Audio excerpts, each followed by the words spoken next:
Vamos lá, meus irmãos, vamos lá. Começando aqui nossa quarta aula de Ética Cristã, 1 e 2. Já oramos, como de costume, mais uma vez. Boa noite, graça e paz. Graça e paz. Graça e paz. Hoje, dando sequência ao tema de Ética Cristã, trabalhamos nas primeiras 3 aulas bastante sobre as bases da ética cristã, tanto no Velho Testamento quanto no Novo. Falamos um pouco sobre as definições da ética, sobre como é visto esse tema, algumas abordagens contemporâneas, e hoje nós vamos começar no livro-texto, o livro do Norman Geisler, e hoje, de fato, começa a parte mais complexa. Nós estaremos mergulhando aqui no livro-texto, estarei compartilhando algumas páginas com vocês aqui, para que a gente possa ler juntos, e a gente vai estar trabalhando. E uma das coisas que eu quero fazer hoje aqui, inclusive, já que nós estaremos entrando no livro-texto, e a primeira parte do livro, ele vai estar dando ali o que ele chama de normas, que seria os princípios para a gente poder ser pontuado, conduzidos dentro de uma posição hierárquica. Então, essa primeira parte a gente vai ter que ir com bastante cautela, porque ela acaba sendo alternativas hierárquicas, aonde nós tomaremos algumas decisões daquilo que é melhor, ou daquilo que será menos ruim. Então, assim, é uma parte um pouco complexa, mas, ao mesmo tempo, esses conceitos hierárquicos, repletos de valores, vão nos ajudar bastante nas nossas tomadas de decisões. Algumas tomadas de decisões já está embutida em nós, alguns desses princípios hierárquicos já fazem parte da nossa cultura, outros, eu diria, estarão aprendendo esses princípios hierárquicos, esses conceitos e esses valores, ou seja, a gente vai ter um momento também de confronto, e, querendo ou não, nesse confronto tem um lado positivo, porque muitas vezes a gente tem certeza que está certo em algo, então a gente vai aprender assim, olha, de repente, o que pensamos estar certo, talvez não esteja tão certo. E aí a gente vai tentar reconstruir essas ideias com muita cautela, com muita reflexão, né? E então, como o livro ele tem essas duas partes, a primeira parte seria das alternativas éticas e a segunda parte das questões éticas. Então, hoje, inclusive, enquanto fizermos aqui um resumo, porque essa aula de hoje, a gente vai fazer um resumão das ideias do livro, do Norman, que é dessa primeira parte do livro. Então, ao mesmo tempo, estarei fazendo aqui quase que uma ponte em cima da ementa de ética 1, refletindo em cima dessas alternativas, desses conceitos, dessas abordagens, dessas questões hierárquicas.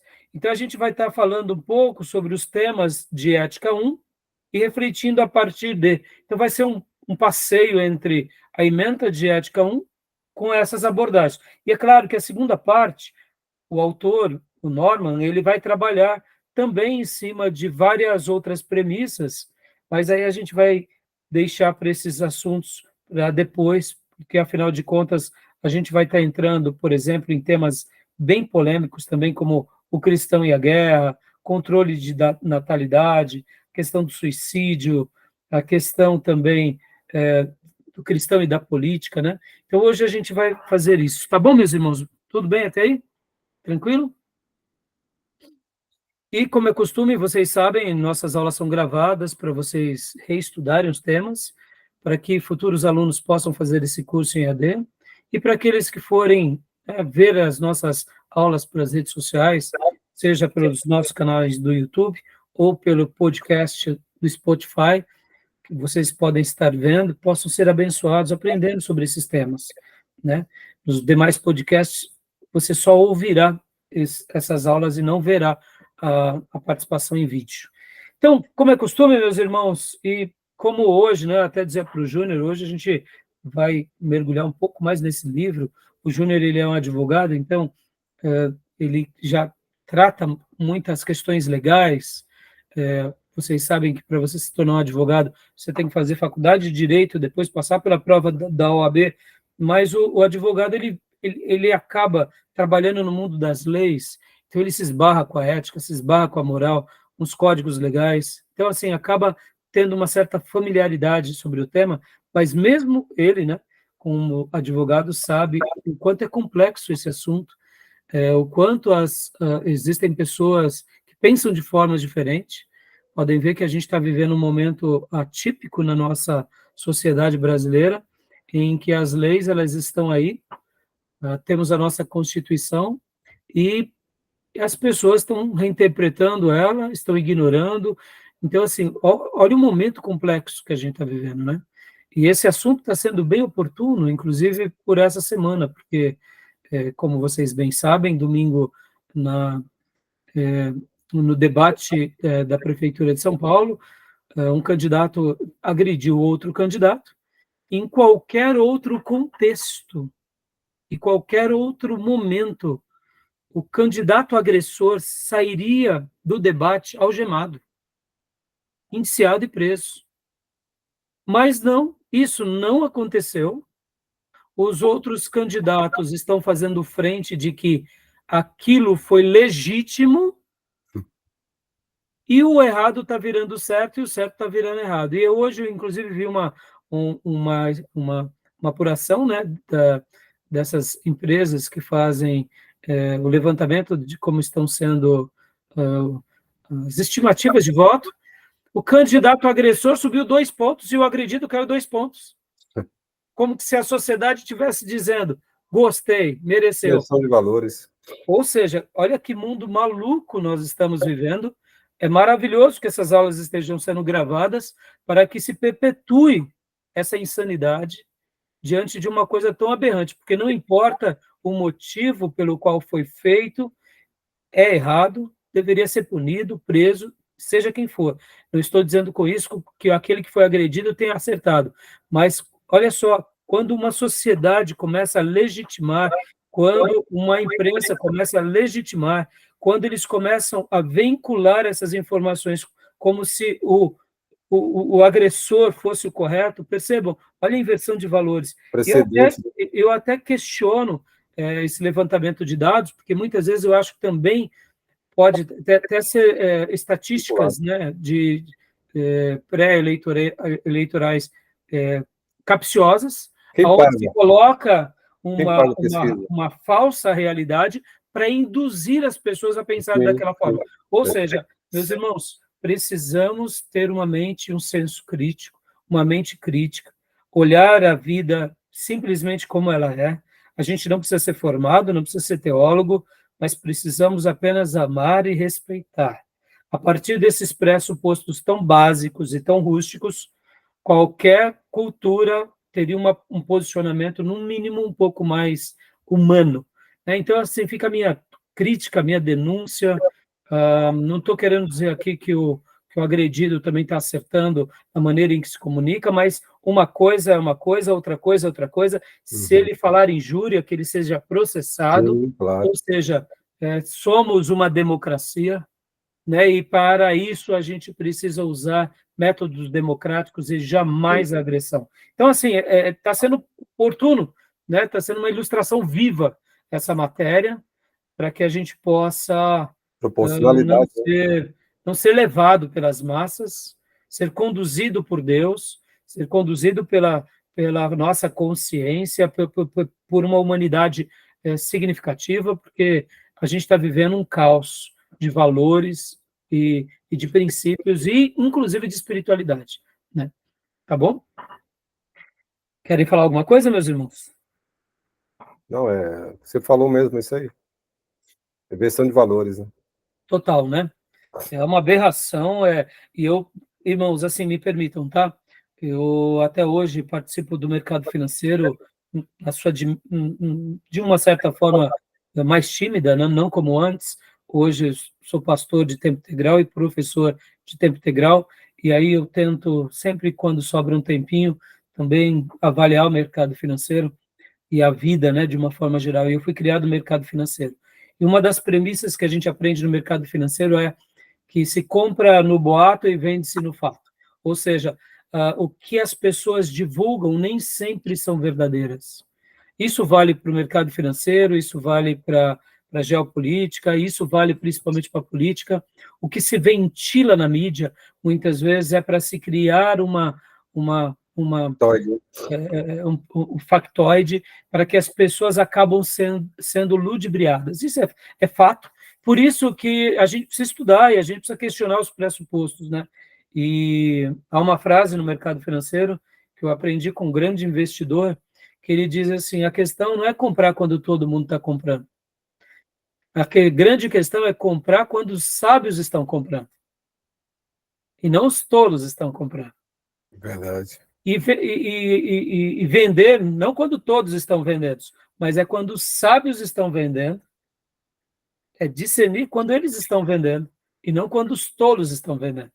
Então, discernir esses momentos é muito difícil, e os factoides e as manipulações, elas existem, mas por isso que a gente tem que ler a vida nas entrelinhas, questionar os pressupostos, contra-argumentar e saber que as pessoas elas vão tentar nos ludibriar. E para isso que a gente está aqui estudando esse assunto, pedindo a misericórdia de Deus, o auxílio de Deus, porque Deus, ele quer nos dar sabedoria e ele quer nos dar entendimento. E se eu pudesse dizer, essa será talvez o desejo da minha oração de hoje, para todos nós, que Deus nos dê sabedoria. E eu quero ler, como de costume, um texto que está aqui em 1 Reis 3. Eu vou até compartilhar aqui com vocês na tela. 1 Reis 3, quero ler esse texto, porque é um texto muito, muito lindo, onde Deus concede a sabedoria para um servo muito precioso, que é Salomão. Salomão. Vocês estão vendo o texto? 1 Reis 3. Uhum. Então, Júnior, faça as honras para nós, por favor, do versículo 5 ao versículo 12, que Deus também nos agracie, porque sem a sabedoria dele, a gente não vai longe, ainda mais nessa matéria e sobre esses assuntos, né? Então, 1 Reis 3, do versículo 5, que está aqui na tela, em diante. Mas não está não na tela. Não está na tela? Não. Opa, pedi para compartilhar. Saiu. Vamos lá, compartilhando. Eu leio. Ah, tá. Foi? Sim. E em Gibeon apareceu o Senhor a Salomão de noite em sonhos. E disse-lhe Deus: pede o que queres que eu te dê.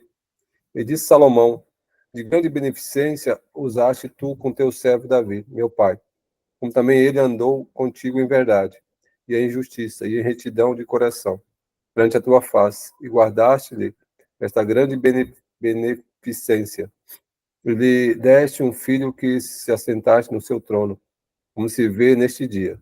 Agora, pois, ó Senhor, meu Deus, tu fizeste reinar a teu servo em lugar de Davi, meu pai. E sou apenas um menino pequeno, não sei como sair nem como entrar. E teu servo está no meio do teu povo, que elegeste, povo grande que nem se pode contar, nem numerar pela sua multidão.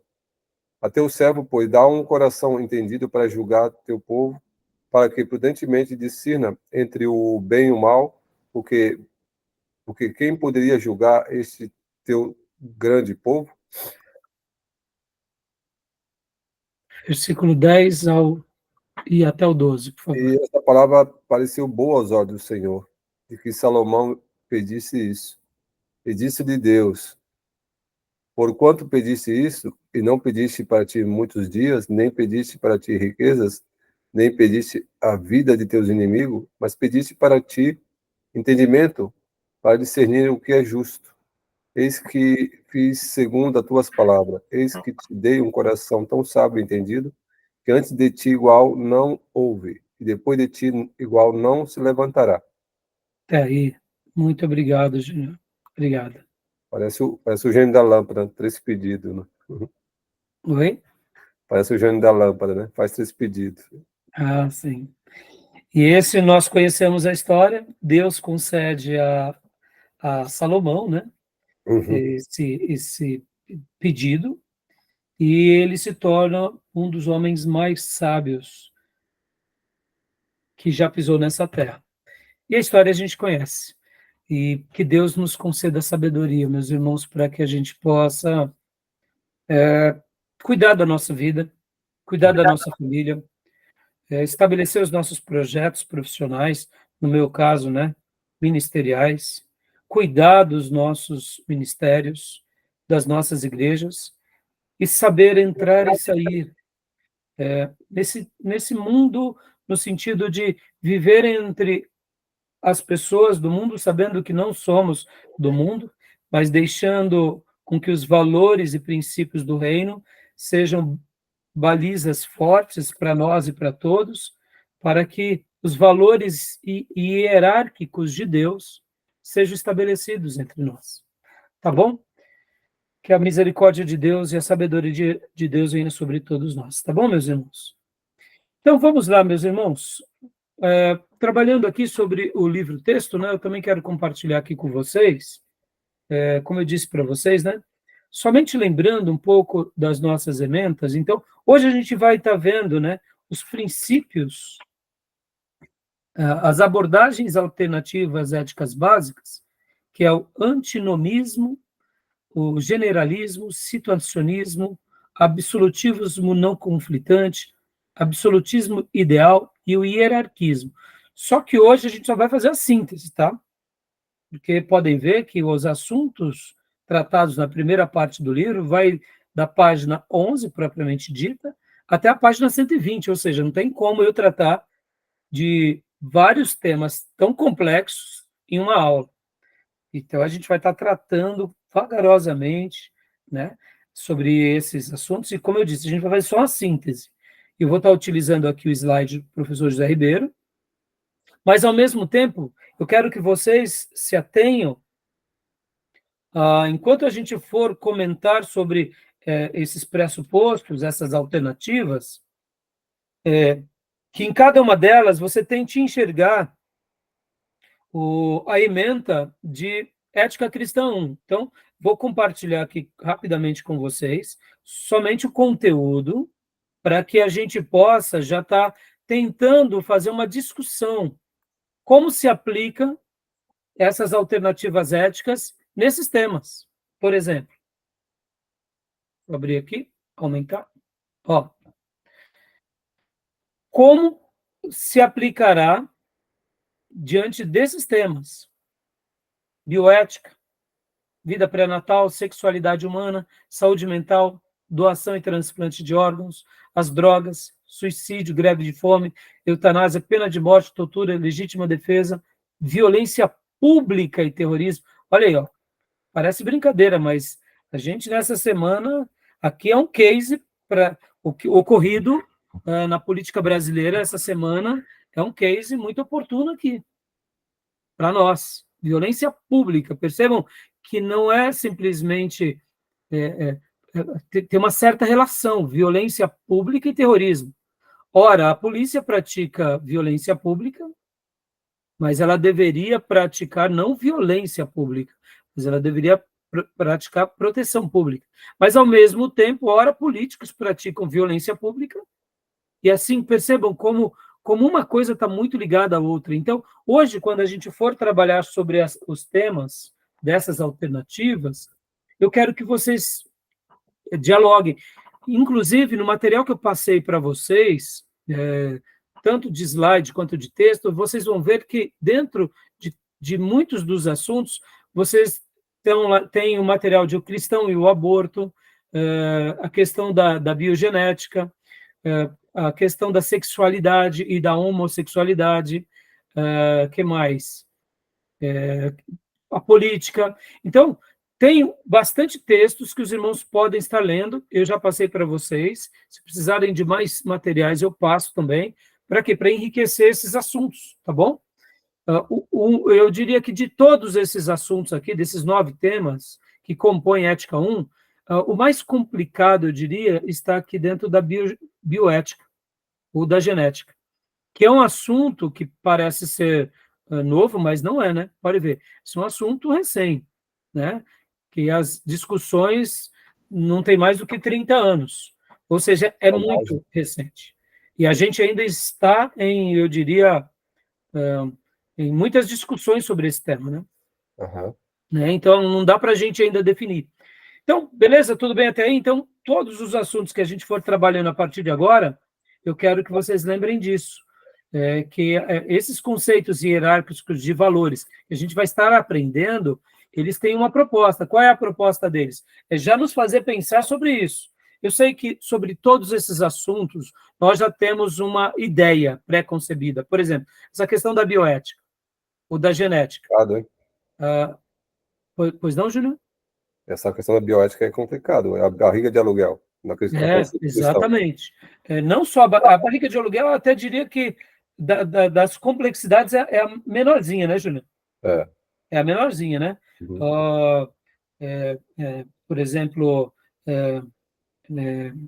É, chamava fecundação in vitro. Isso. Eu diria que essas discussões têm até um pouquinho mais de tempo e são até mais fáceis de resolver. Mas aqui, quando entra do clone humano, Então, mas quando entra da criação de órgãos humanos, aí sim, complica, hein? Aí mas a complica de in vitro também é complicada, porque pensa assim, a fecundação in vitro pega lá o sêmen no banco de sêmen e vai injetar lá numa mulher cristã, que às vezes não é nem da pessoa, do Sim, sim. Não, é muito complicado, questão muito de complicado. então. Mas, ao mesmo tempo, né, Júnior, eu diria assim, diante de um princípio mais simples, eu diria que até não é tão complicado quanto, por exemplo, quando a gente fala de clonagem de animais, é uma coisa. Quando a gente fala de clonagem humana, Então, aí já mudou. Então, inclusive, irmãos, esse será o único ponto que não vai dar para a gente trabalhar. Mas eu passei para vocês vários artigos, vocês podem ler, e na nova edição do livro do Norman, ele vai trabalhar melhor sobre esse ponto, porque é um ponto muito complicado que a gente tem que estudar muito e sensível. continuar estudando, e aqui é uma discussão bem curiosa entre teologia, filosofia, medicina, ciência, ou seja, é um campo complexo demais. Então, não dá para a gente ser simplista em nenhum desses pontos, mas esse é um dos mais difíceis. Que, como eu disse, eu não vou entrar nesse ponto por uma questão até mesmo de dominar o assunto e de complexidade. Porque só aqui a gente ficaria umas 3, 4 aulas, né? Mas voltando, irmãos, sobre todos esses pontos, podem ver que a gente já tem uma ideia pré-concebida. A questão da vida pré-natal, controle de natalidade, sexo como reprodução, ou sexo também como prazer, e também o controle da natalidade como algo benéfico. Percebam, parece uma coisa simples, meus irmãos, mas não é. Porque hoje tem métodos de controle de natalidade que eles são abortivos. Nos meus dias de seminário, a discussão era: tal método é pecado ou não? Hoje, olha onde chegamos. Hoje, o nosso Supremo já está querendo, juntamente com algumas leis, na minha opinião, deturpadas, querendo permitir o aborto de crianças já com a gestação bem alongada. Ou seja, um absurdo. Mas nos meus dias de seminário, a discussão era: o DIU, ele é abortivo, logo ele é pecado. Para um cristão, não é conveniente. Olha só, a questão do aborto, a gente tinha quase como que consenso de que, não, somos contra qualquer tipo de aborto, desde o primeiro dia a qualquer época. Hoje não, olha que coisa maluca, né? O que a lei admite também, tem um penal lá. Então, por isso que é importante a gente estar estudando, porque as pessoas nos perguntarão, mas partindo aqui de alguns pressupostos bem básicos, né? A gente já sabe que o aborto ele é um pecado, somos contra a morte e a favor da vida. Que vida? Todas elas, inclusive de uma vida pré-concebida, né? No momento da fecundação de um óvulo por um espermatozoide, ali já é a vida na nossa concepção. O milagre da vida já está estabelecido e, por essa razão, somos contra. É claro que aqui também vai uma discussão, irmãos, e aqui, por ser uma aula de ética, a gente, quando for tratar desse assunto mais para frente, a gente vai entrar naquelas exceções que são bem polêmicas, né? Mas é óbvio que a nossa sociedade corrompida pega as exceções e vira regra, né? Sendo que exceções são exceções, tá bom? Uhum. A questão da sexualidade humana, por exemplo, irmãos, olha só. Colocando uma estaca, né? Nós somos favoráveis ao que Deus criou. É Adão e Eva, não é Adão e Ivo. Biológica. Né? É a biologia pura e simples. Sim. Homem com mulher, mulher com homem. O que existir fora disso, na nossa concepção, é pecado. E ainda somos favoráveis ao sexo apenas dentro do casamento. Fora disso, seja solteiro ou viúvo ou divorciado, é uma vida de celibato, né? A questão da saúde mental, pesquisas e experimentação humana, outra coisa que a gente também já crava uma estaca. Deus tem poder de tudo, de nos curar e de nos libertar. A palavra de Deus pode, sim, curar mentes adoecidas, fazer com que pessoas sejam restauradas. A gente vê isso com muita frequência na igreja, mas também sabemos que Deus nos deixou a revelação natural e nos deixou a ciência, e dentro da ciência temos as áreas de saúde mental, que entre os psicólogos, psicanalistas, psiquiatras, que são estudiosos sobre o tema, e que encaminhamos para eles. Por quê? Porque acreditamos que também eles colaboram com esse processo, ou seja, saúde mental. E por que a ética é importante tratar disso? Porque a gente precisa saber quem é e aonde existem os cortes, né? A mesma coisa acontece com a doação e transplante de órgãos. Qual é um posicionamento melhor? Não é fazendo uma afirmação, mas as pessoas, elas são livres para fazerem a doação. Se Jesus Cristo se doou morrendo na cruz, por que seríamos contra a doação de órgãos? Essa é uma questão pessoal e individual. Jesus verteu o sangue dele para nos salvar. Sabemos que quando nos doamos, nós não estamos salvando a alma de ninguém, mas se nós pudermos, com a nossa vida, colaborar, depois de mortos, para que os nossos órgãos gerem vida em outros, por que não? Somos favoráveis, mas respeitamos a individualidade. Somos contra a imposição por parte do governo. Sim. Isso sim, mas somos favoráveis. Mas, ao mesmo tempo, respeitamos quem pense de forma contrária. Por quê? Porque é a liberdade de cada um. Né? Verdade. Então, esse é um outro ponto. Então, vocês vejam, já estou cravando alguns pontos sobre a questão das drogas. Somos contra todos os tipos de drogas que levem à dependência química e alucinógena, ou seja, drogas nesse sentido, porque somos favoráveis aos remédios, ou seja, às drogas que foram experimentadas, que temos até como adjetivo de chamá-las de remédios. Sim. Por quê? Porque a gente sabe que pela experiência e por meio da ciência se comprovou que algumas, até esse momento, fazem bem, mesmo sabendo que a gente está em processo de aprendizado. Porque podem ver que muitos remédios que outrora eram benéficos, hoje já estão sendo tirados do mercado, da prateleira, porque, inclusive, o tema da bioética ou da biogenética está sendo determinante nesse processo, porque até a descoberta do mapeamento genético se tinha que era possível alterar os genes para melhorar a vida dos seres humanos, mas os médicos e os cientistas ficaram impressionados de que o genoma humano, na realidade, ele está mais ligado ao epigenético, ou seja, é a maneira em que vivemos na vida, ou seja, como nos alimentamos, como reagimos emocionalmente e como vivemos e nos expomos ao meio, né?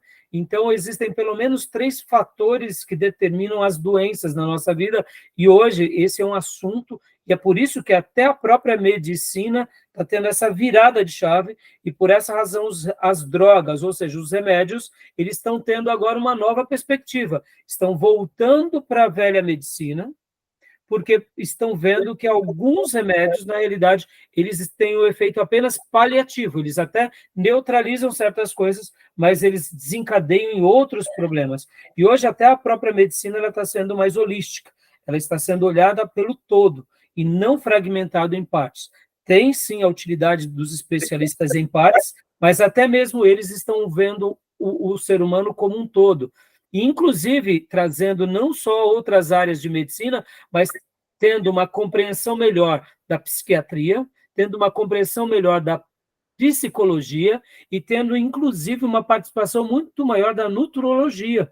Por quê? Porque está sendo uma mudança nesses últimos 30, 40 anos, por causa do fator da questão genética.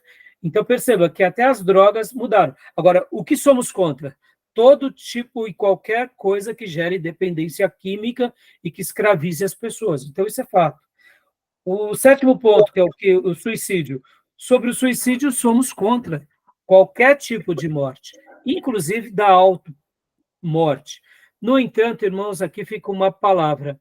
Nós precisamos aprender um pouco a saber lidar com esse assunto, porque nós, mesmo sendo contra, muitas vezes nós não podemos aqui fazer desse fato um discurso pesado para aqueles que passam por experiências assim, seja na família ou seja entre os entes queridos, porque é muito fácil quem nunca sofreu sobre essa questão do suicídio fazer apontamentos e juízos.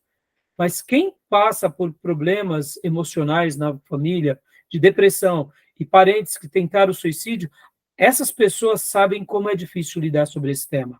Então, a gente precisa aprender até mesmo a como lidar com pessoas que estão com problemas emocionais, e por isso tivemos um módulo específico aqui, que é psicologia pastoral, e como poder atuar, dialogar com a igreja e com a sociedade sobre esse tema. Não é dizer que somos a favor, e não é ser complacente, mas é compreender. E podem ver que a Bíblia, quando trata sobre assuntos de suicídio, na grande maioria das vezes, ela trata muito pouco. Ora, se Deus quis tratar muito pouco, por que a gente vai fazer certos postulados condenatórios? Então, a gente tem que tomar muito cuidado com isso. E é por isso que, quando a gente for falar de suicídio, a gente vai entrar um pouco mais nessa questão. Bom, sobre pena de morte, tortura e legítima defesa, eu vou deixar para falar mais para frente. E, ao mesmo tempo, violência pública e terrorismo, né, a gente vai ver que o autor também, ele deixa ele vai tratar um pouco mais sobre essa questão, principalmente quando fala ali sobre pena capital, sobre guerra, né? Mas são assuntos que a gente vai estar vendo a partir de hoje, tá bom? Alguma pergunta, algum acréscimo, irmãos? Tranquilo. Tudo bem até aí? Joia? Então, vamos aqui para o outro material que a gente vai começar a trabalhar, que é no livro-texto. Vamos lá. Você vê, irmãos, que a ementa, o programa de aula de Ética 1, já é muito complexo. Principalmente esse tema, sexualidade humana. Podem ver. Que dificuldade a gente está passando hoje nas igrejas por causa desse tema, né? Polêmico. Olha só outra coisa, viu, meus irmãos? Eu não sei se vocês notaram, que até mesmo o corpo de vários adolescentes mudaram ultimamente por causa do quê? Sem que percebamos, velhas práticas ou práticas antigas, como, por exemplo, o uso de plásticos no micro-ondas, libera estrogênio. E o que é o estrogênio, senão o hormônio feminino? Então, garotos que acabam consumindo alimentos como soja, por exemplo, muita soja, a soja libera estrogênio. Ao mesmo tempo que antigamente se dava o leite de soja, hoje tem que saber ser medido, porque a soja ela também libera estrogênio, e estrogênio é hormônio feminino.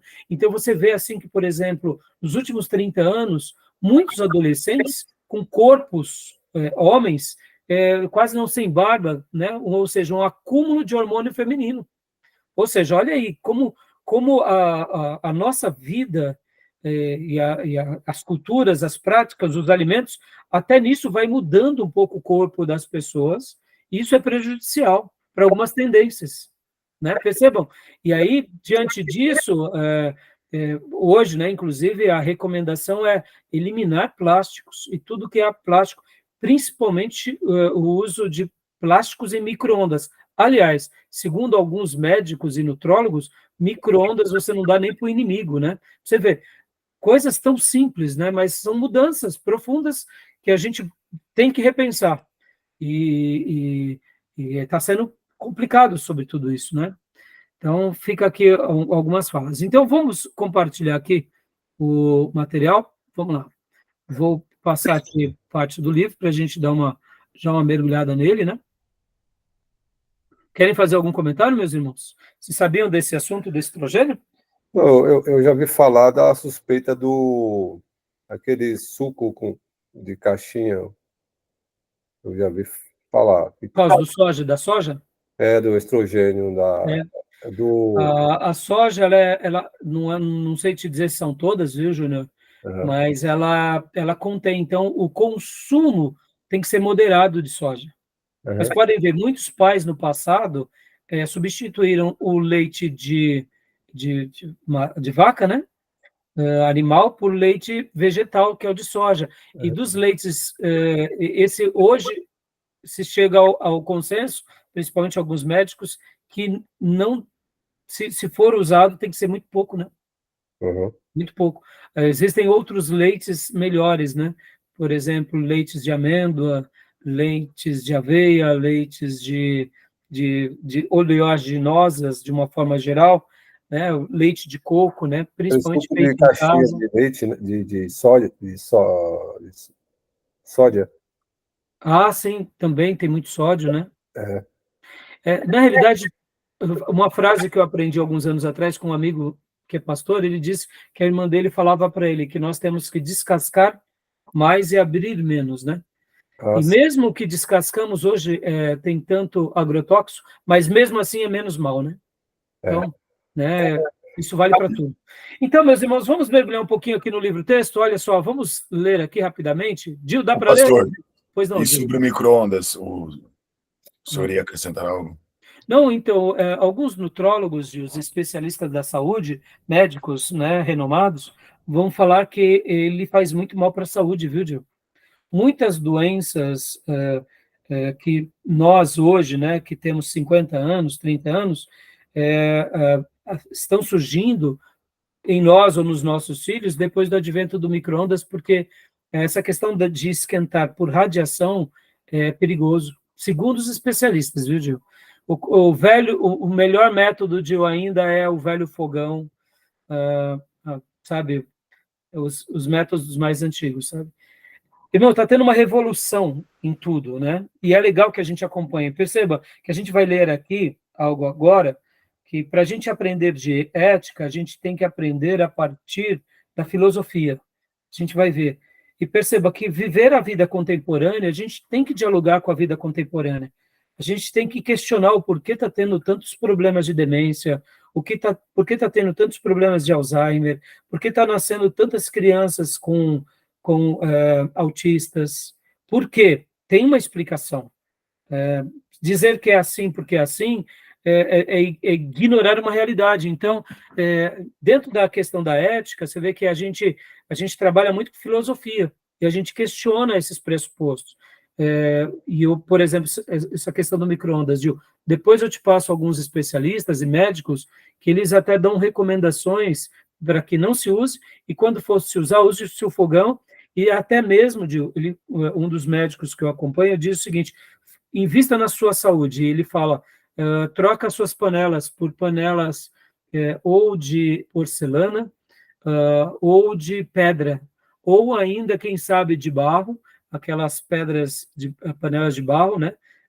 Até mesmo barro que é muito utilizada pelo povo capixaba, e aí eles vão dando, aí vem aço inox, e depois, por último, o alumínio está nas últimas categorias, então, porque o alumínio ele acaba afetando, o resíduo mínimo do alumínio acaba dando problemas mentais a longo prazo.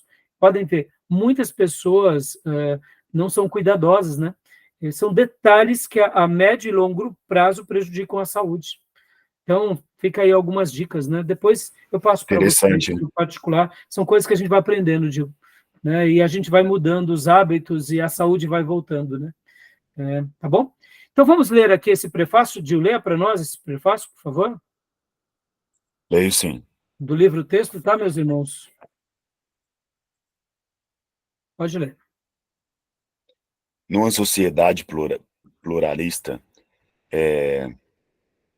como a que nós vivemos, é fundamental a existência de valores éticos definidos, que norteiam a conduta dos cristãos, de modo que venham oferecer um modelo de vida alternativo à sua sociedade.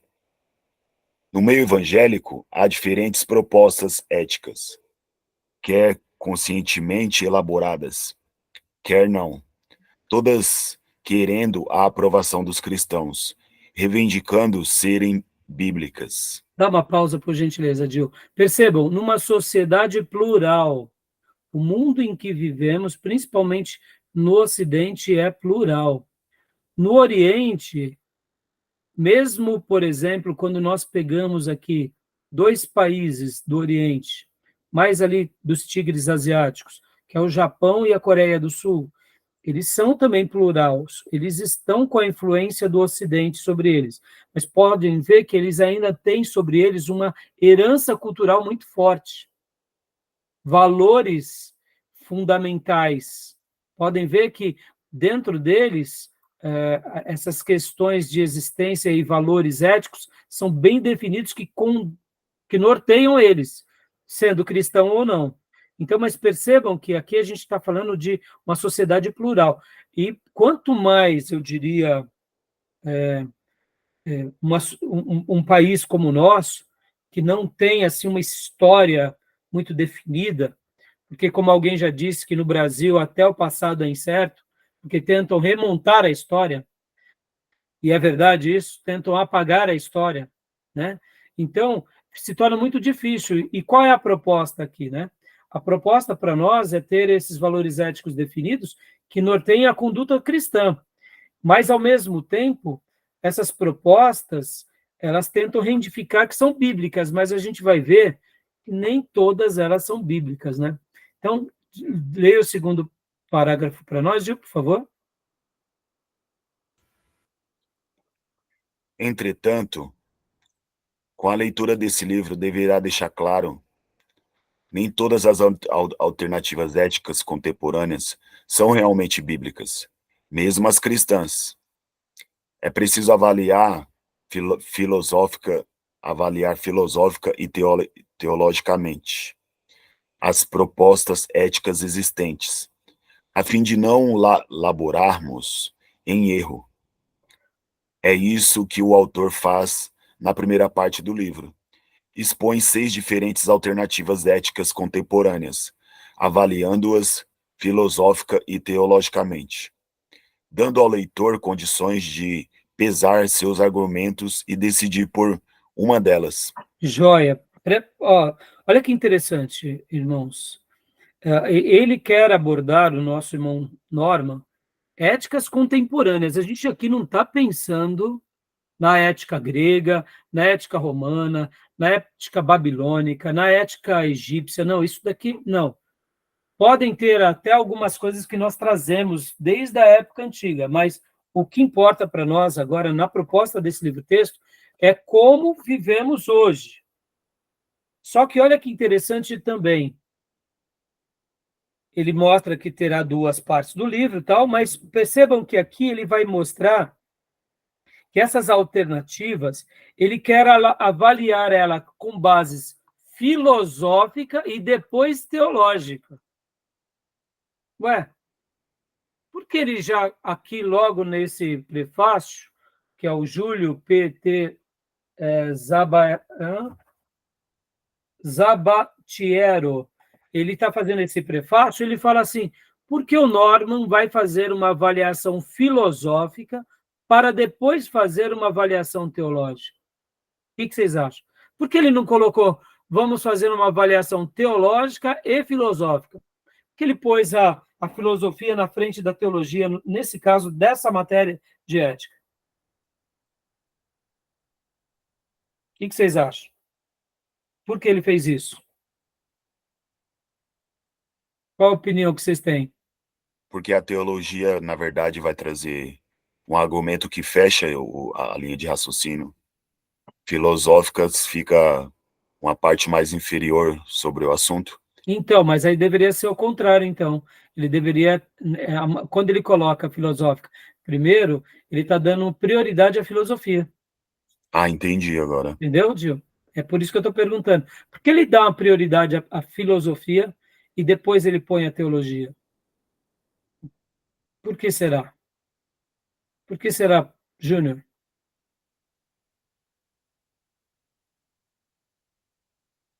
O que vocês acham? Por causa do liberalismo, ele é liberal? Seria uma alternativa, né? Mas não é só por isso não, viu, Gil? Já você vai compreender perfeitamente. Pode falar, Júnior. O que você acha? Eu acho porque a questão ética está muito ligada à filosofia também, né? Exatamente. Exatamente. O Júnior aqui, ele conseguiu falar e dar uma resposta, inclusive eu vou até mostrar aqui para vocês, pelo slide do Ribeiro, que a gente vai começar a trabalhar hoje, olha só o que ele diz. Deixa eu abrir aqui para vocês. Na realidade, Gil, não é porque ele é liberal, ele poderia ser liberal, né? Ele poderia, mas não foi essa a proposta dele. O fato dele fazer isso, Gil, de fato, é porque ele, como vamos dizer assim, como um grande estudioso do tema, ele sabe que a filosofia, ela é uma das áreas, ó, vou mostrar aqui para vocês. Ela é uma das áreas ou melhor, a ética é uma das áreas da filosofia, entendeu? A ética faz parte de uma das divisões da filosofia, ó. Uhum. Deixa eu compartilhar aqui para vocês. Então, ele está querendo dizer o seguinte, olha, a gente não vai estar dialogando com a sociedade contemporânea? Vamos. Somos cristãos. Mas como a sociedade discute esses pontos?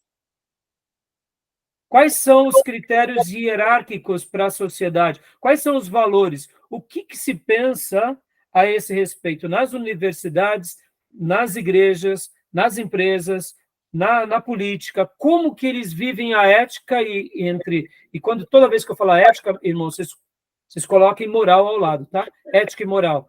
Como que essa sociedade contemporânea vive? Como nós, como igreja, dialogaremos como teólogos, como seminarista com eles? Se o tema é ética, então a gente está falando de um tema, não é que a Bíblia não fale a respeito desse tema, mas olha só que interessante, a ética é um dos campos da filosofia. No nosso caso, a nossa base está na espiritualidade. E a nossa espiritualidade contém ética. Mas Deus não faz uma defesa à ética. Deus faz uma defesa à espiritualidade. Nos ensina a sermos filhos. E por essa razão, temos uma ética e uma moral. Mas a ética e a moral, ela é o resultado da nossa vida espiritual, e não o oposto. A sociedade vê a ética e a moral como um meio para ser conduzido, e nós somos conduzidos por Deus. E, por meio da fé, acabamos tendo comportamentos éticos e morais acima da média da sociedade, porque os valores de Deus, eles conseguem ser melhores e maiores do que qualquer sociedade que já existiu. Podem ver que o cristianismo, ele consegue existir e coexistir em qualquer cultura.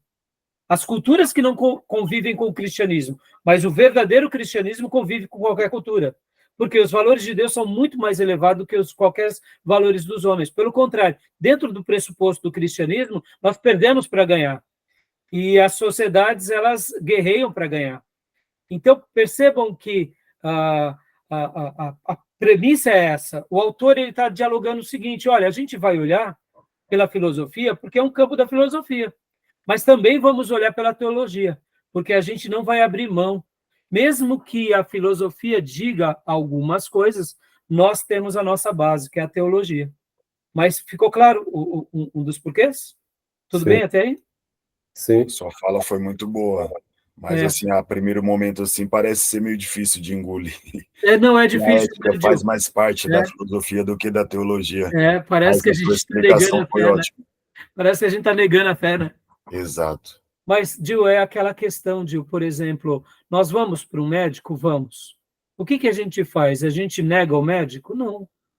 Por que nós não negamos o médico? Porque já temos como conhecimento histórico, mundial e principalmente contemporâneo, que eles são especialistas de uma área e quando eles chegam para dizer, olha, ou você faz a cirurgia ou você terá 10% de chance de vida. O que a gente faz? A gente fala, sai daqui, Satanás, ou a gente vai dizer para o Satanás, vai embora, Satanás, que não me deixa operar, porque eu quero operar, não é assim? Por quê? Porque já temos como uma ideia pré-concebida pela experiência que os médicos, em virtude dessa revelação geral, foram agraciados por esse conhecimento ao ponto de colocar um catéter e colocar um stent no nosso coração e a gente, poxa, por causa de um dia de cirurgia, a gente volta a uma vida abundante, sendo que há 30 anos atrás, para se fazer esse mesmo método, tinha que se abrir o peito de uma pessoa, pegar aquela veia, ou seja, era muito mais complexo, hoje se tornou algo muito mais simples. Então, percebam como que a gente se ajusta de uma forma, eu diria até amável, porque nós vemos que é uma bênção de Deus. E nós nos discutimos sobre isso, né? Uhum. Então, agora, compartilhando aqui parte do slide do Ribeiro, olha só, dentro da introdução geral, olha só o que ele diz. Ética é uma das 9 divisões da filosofia. Então, quando se estuda a faculdade de filosofia, você tem ética, estética, política, epistemologia, filologia, lógica, metafísica, antropologia e sociologia. Ou seja, essas áreas específicas estão dentro de filosofia. Interessante, né? Por isso que o autor trabalha assim. Já que vamos falar de ética, precisamos compreender a partir da filosofia. Eu sei que a teologia vai explicar também a ética, mas no nosso caso, ela explica por meio da revelação. Deus não fica falando simplesmente de uma forma ética e moral pela moral. Ele nos dá conduções espirituais que desencadeiam nesse princípio, tá bom? Tudo bem até aí? Sim. Tranquilo? Vamos só acabar de ler esse prefácio rapidamente, para a gente parar com essa parte do livro, meus irmãos. Fala, Gil, o que você ia dizendo? Na verdade, acaba sendo fruto do espírito. O quê? A moral, a ética, né? Exatamente. Você vê, tio, é uma coisa que a gente vai gerar. A gente não precisa nem fazer força, né? Isso. Aliás, a gente tem que gemer se não der o fruto, né? Exatamente. E aqui, leia para nós rapidamente, Gil, esses 2 parágrafos. E sim. Na segunda parte, o Dr. Geisler procura demonstrar diferentes aplicações práticas de sua alternativa básica a alguns problemas éticos de relevância atual. Ao invés de ditar regras arbitrárias, ele argumenta por caso a partir do seu conceito hierárquico de valores, dando novamente ao leitor a oportunidade de determinar por si mesmo qual a melhor posição a seguir. Ou seja, o Geisler, né, que é o nosso irmão, eu gosto de chamar de Norman, que é mais fácil, o Dr. Geisler, o Dr. Norman, ele vai dar conduções hierárquicas, mas, ao mesmo tempo, a gente segue com liberdade porque somos seres que pensamos. Não é simplesmente regras arbitrárias. Pode ver que a religião e as tradições religiosas humanas colocam e ditam regras arbitrárias. Mas a palavra de Deus, a gente aprende até mesmo com a palavra de Deus, todos os conceitos de Deus que eles são mais relevantes do que os conceitos dessa sociedade. Mas quando a gente aprende os conceitos hierárquicos da ética nessa sociedade, a gente consegue compreender um pouco melhores os valores. Eu gosto muito de usar uma frase que é o seguinte: nós devemos pegar uma sugestão minha, tá, irmãos? Quando fazemos essas análises do mais complexo ao menos complexo, em minha opinião, nós otimizamos o trabalho. Vou usar uma figura de linguagem aqui. Nós gostamos de usar a expressão assim, poxa, eu engoli como que você está, meu irmão? Aí perguntamos para alguém e a pessoa responde, tive que engolir um boi, né? Essa situação aqui foi difícil demais, né? Outros falam, engoli um sapo, não é assim? Aham. Há um provérbio entre os europeus, se não me falha, entre os ingleses, que eles dizem o seguinte: quando você tiver que engolir os sapos, engulam os maiores. Comece pelos maiores. Aí alguém já disse, mas por que pelos maiores e não pelos menores? Porque, meu irmão, você começa a pegar as pererequinhas e vai aumentando, chega uma hora que você não aguenta mais. Mas depois que você já engoliu o sapo boi, as pererequinhas vira nada, né?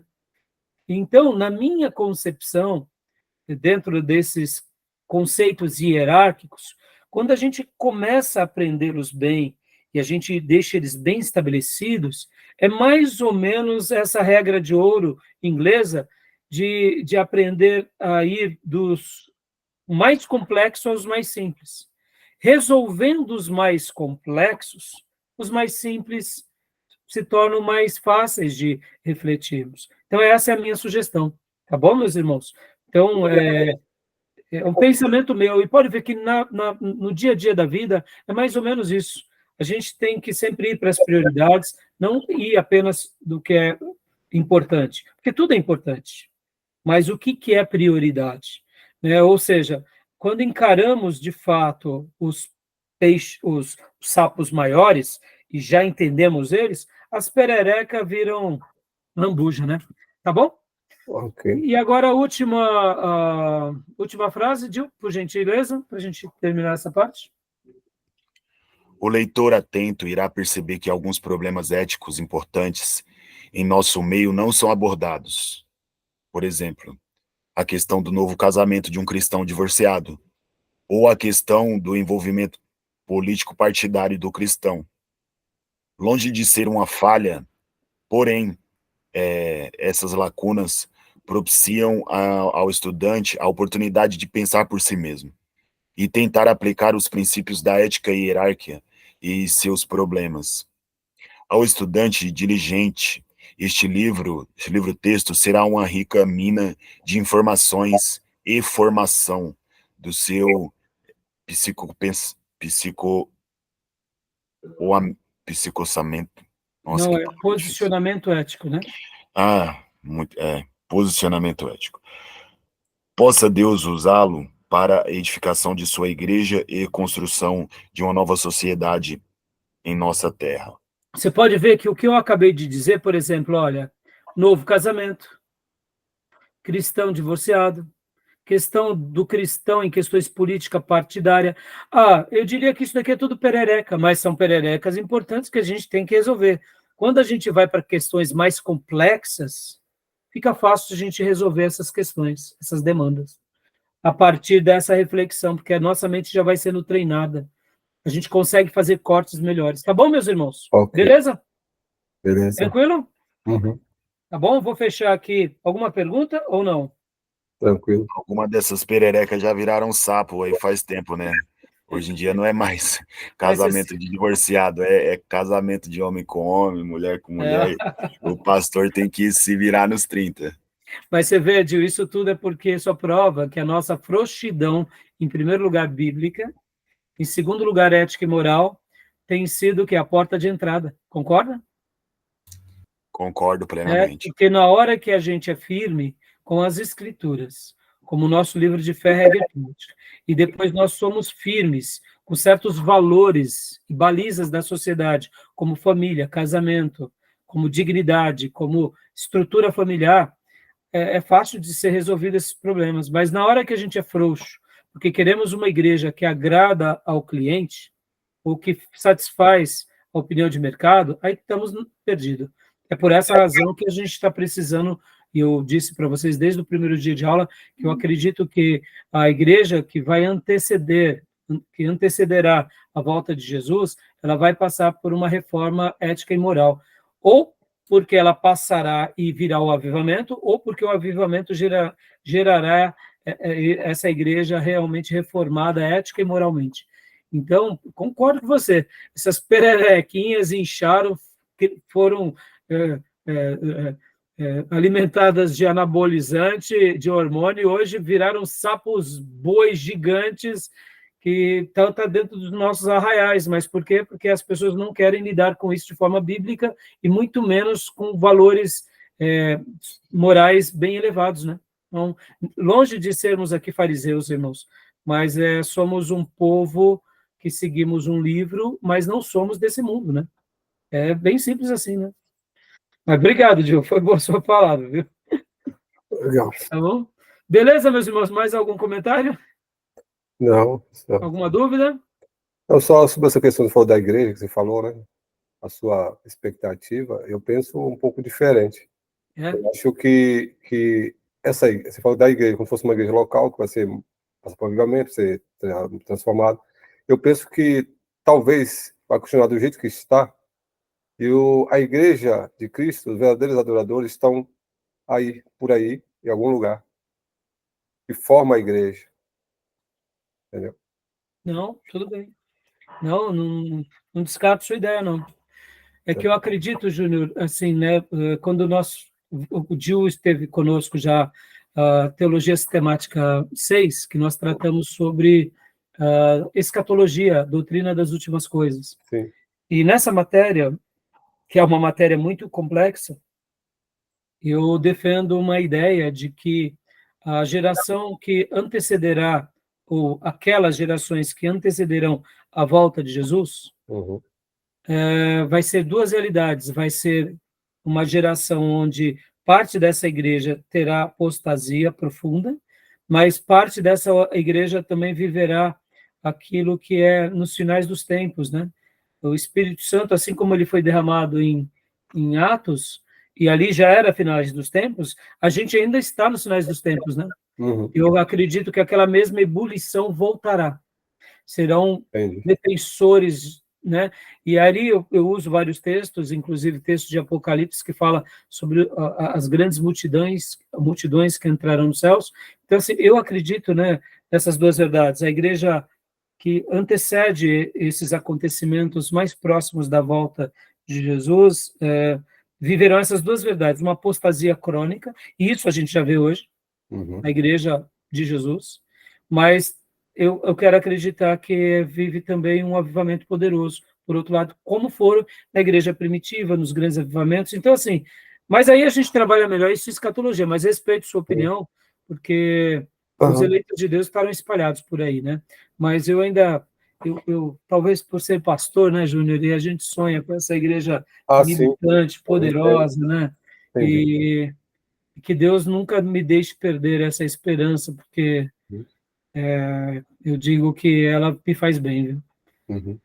Quando eu vejo um desviado, eu olho assim para ele e falo, que pena, filho, você está desviado, você não sabe se está perdendo. Porque quando Deus soprar o seu vento, eu quero estar nessa onda e quero pedir, Senhor, me deixa, nem que for o último banquinho aí, mas deixa eu participar disso daí.